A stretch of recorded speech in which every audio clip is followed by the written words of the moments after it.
તો આવી ગયું છે બીટ જોયું એટલે આજે રોટલી વઘારેલી ખાવાની છે જમવામાં. તો તમને દેખાડી દો. અહીંયા જો ગુડું મસ્તી કરે છે ક્યારની, તોફાન કરે છે.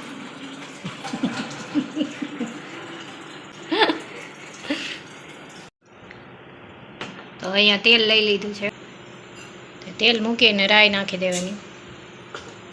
અહીંયા રોટલીને કટકા કરી નાખ્યા છે.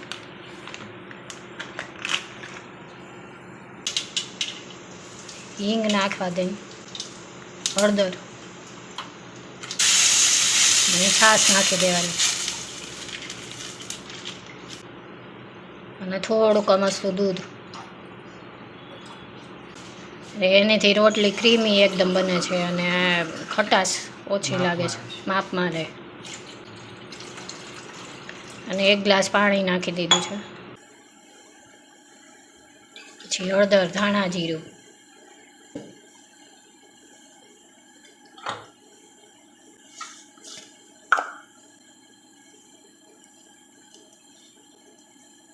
તમારે જે રીતે ઘરમાં મેમ્બર હોય એ પ્રમાણે બધાની ક્વોન્ટિટી લેવાની, છાશની, રોટલીની, બધાની. છાશને એકદમ બરાબર ઉકળવા દેવાનું, ઉભરો આવવા દેવાનું એક. હવે છાશ ઉકળી ગઈ છે એકદમ અને તેલ થોડુંક છૂટું પડવા માંડ્યું છે એટલે હવે આપણે રોટલી નાખી દેવાની. તમને એકલી ખાટી ન ભાવતી હોય તો આમાં થોડીક મસ્તી ખાંડ પણ નાખી શકો. ઘણા એવી રીતે ખાટી મીઠી પણ કરતા હોય તો એમ પણ કરાય.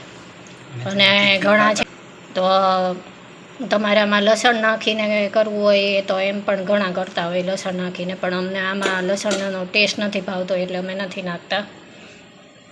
અને મરચું વધારે નાખવું હોય તો એ પણ નાખી શકાય. એ મરચું એ બહુ આમાં અમને નથી ભાવતું એટલે મીડિયમ ઓછું મરચું રાખીએ છીએ અને આવી જ રાખીએ છીએ. તો તમારી રીતે તમે મસાલા અને એમ ચેન્જ કરી શકો જે મુજબ ભાવે એ પ્રમાણે. તો બસ તો હવે થઈ ગઈ છે તો હવે ગેસ બંધ કરી દઈએ.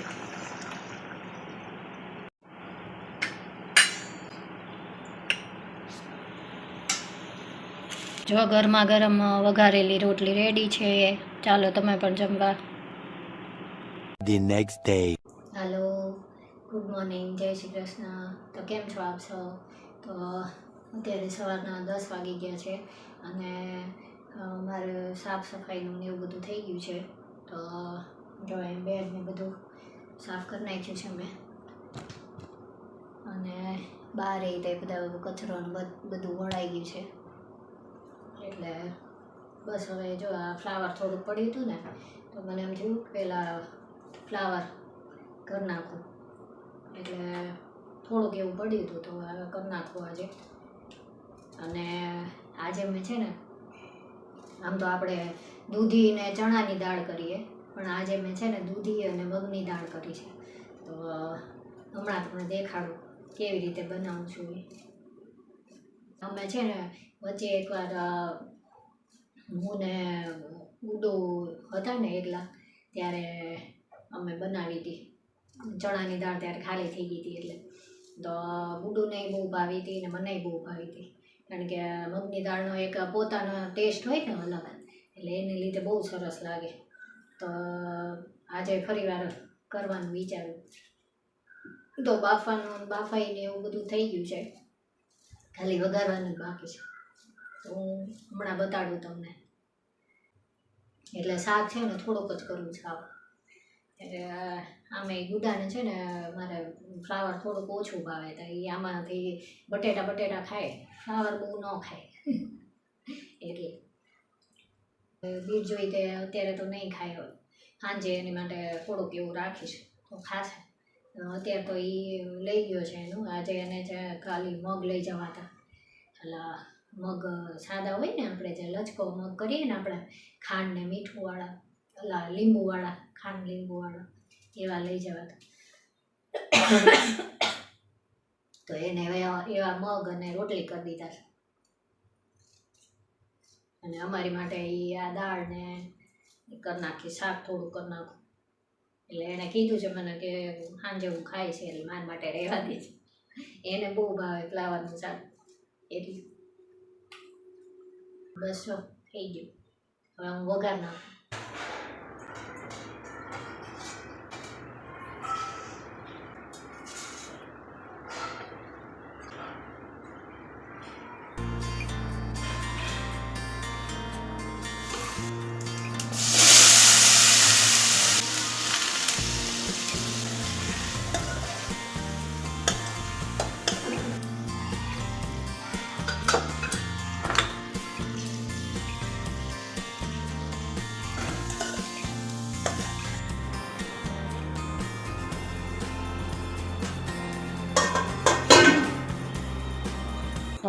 અહીંયા પૂજાના વાસણ થોડાક છે એ ઉટકવાના હતા, તો અહીંયા તરત પીતાંબરીથી હવે ઉટકી નાખું છું.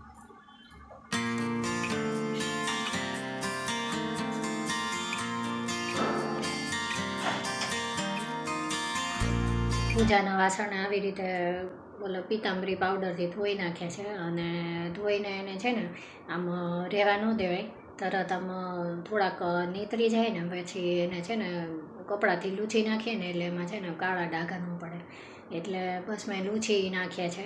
અને આમ તો તડકામાં મૂકી દઈએ ને તો વધારે સારું, પણ અત્યારે બહુ તડકો છે વધારે પડતો, એટલે બહાર નથી મૂક્યા, અંદર જ રાખ્યા છે.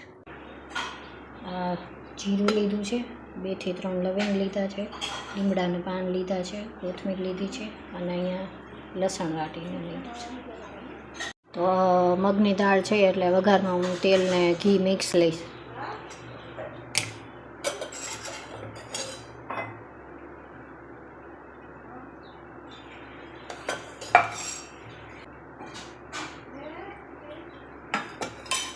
પછી આ જીરું નાખી દેવાનું, લવિંગ નાખી દેવાનું, આ લીમડાના પાન,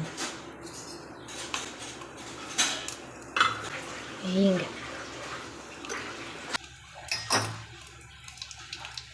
આ અડધું ક્રશ કરેલું લસણ આમાં નાખી છે. બધું નહીં નાખી દેવાનું, અડધું જ નાખ્યું છે.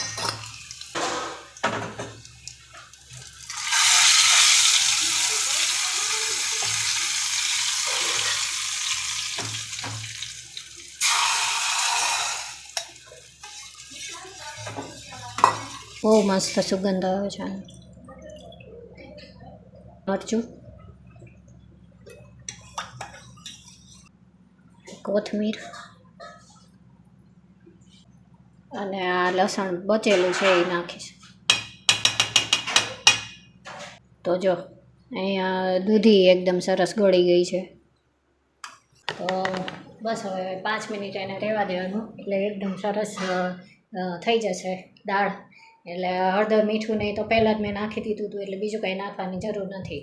અને મરચું નાખી દીધું, અને ધાણા જીરું નથી નાખવાનું, ખાલી હિંગ ને ઓલું આપણે લસણ અને કોથમીર એટલું નાખી દેવાનું. અને ઉપરથી તમને થોડી ખાટી એવી ભાવતી હોય તો લીંબુ નાખવાનું, એટલે લીંબુ હમણાં હું નાખી દઈશ, કારણ કે અમારે તો દાળમાં લીંબુ વગર ચાલે જ નહીં એવું.